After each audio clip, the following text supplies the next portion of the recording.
Hey, this is Pastor Thien with a weekly word of encouragement. I know that sometimes life can be stressful and discouraging, so it's my hope to encourage you with a short thought from the Bible each week. Hopefully, that'll encourage you. At church, we discuss the difference between a rewarding life and a regretful life. No matter where people are in their faith in God, everyone wants to live a rewarding life. No one intentionally chooses to live a life full of regrets. But the problem is, we know that there's a lot of people that end up with a life full of regrets. So the question that I want to ask is, how does a person make sure they don't end up with a life full of regrets?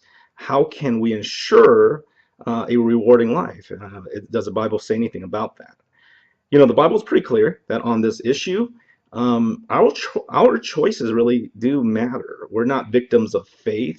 Our choices do matter, and the choices we make will either lead to a life of reward or a life of regret. If you want to build a life that is full of reward and not regret, what should you do? My one encouragement is this: focus on the right list.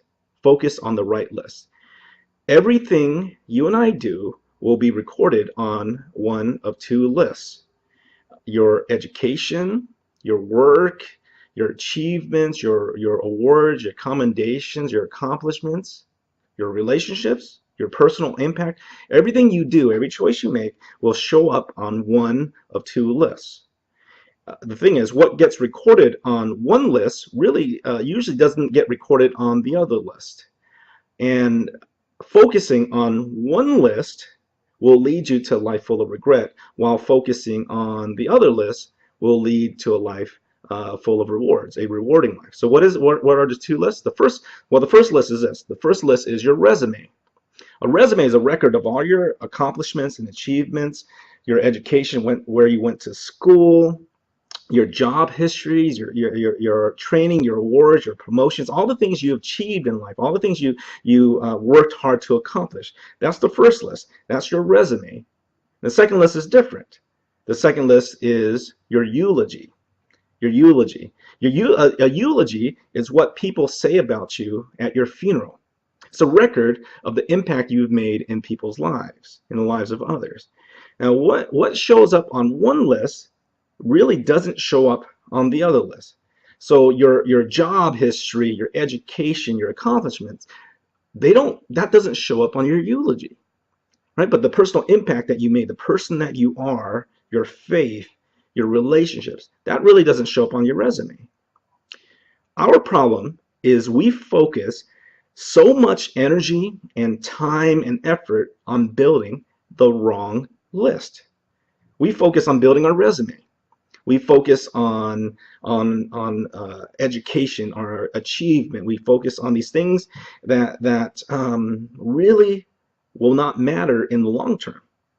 We focus on building our resume, and we really don't think too much about building our eulogy. Building our resume may lead to success, may lead to a better job, may lead to achievement, but it will also lead to a life full of regret. But if you think about it, 1 second after you and I leave this earth, nothing on our resume will matter. No one will care about your education, your promotions, your accomplishments, your work histories. No one will care about that you won Employee of the Month or all these things. No one will care about those things. You know, the extra time the overtime you put in at work, taking on that new project, you know, taking that promotion. You think about that. No one will care about those things. If you want a rewarding life, what you should do is start to focus on building your eulogy, not on your resume. As you live your life and you go about making your daily choices, you should ask yourself this question: will this show up on my resume, or will this show up on my eulogy? You think about the choices that you have to make, and ask yourself, like, before you make that decision, will this show up on my resume, or will this show up on my eulogy?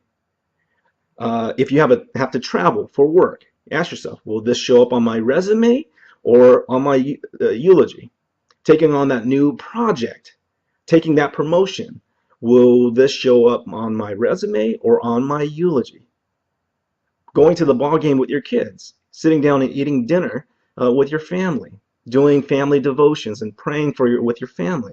Will this show up on my resume or on my eulogy? Going to church with your family, volunteering, making a difference. Will this show up on my resume or on my eulogy? And my encouragement is you need to make a commitment to building your eulogy. So let me give you some questions that you can think about, or maybe even discuss with others. A few questions here. What would it look like for you to start to focus on building your eulogy? I mean, what would it look like right now in your life? What would you need to change right now for you to make building your eulogy a priority? What would you need to change right now? What would need to change? Your schedule, your commitments? And last question is this. What are some simple things that you could start doing right now that will show up on your eulogy? I mean, what can you do right now, today, that will show up on your eulogy? So my challenge for you is this. If you want a rewarding life, instead of focusing on building your resume, focus on building your eulogy. Building your resume may lead to success, wealth, and achievement, but will also lead to a life of regret. But building your eulogy will lead to a rewarding life.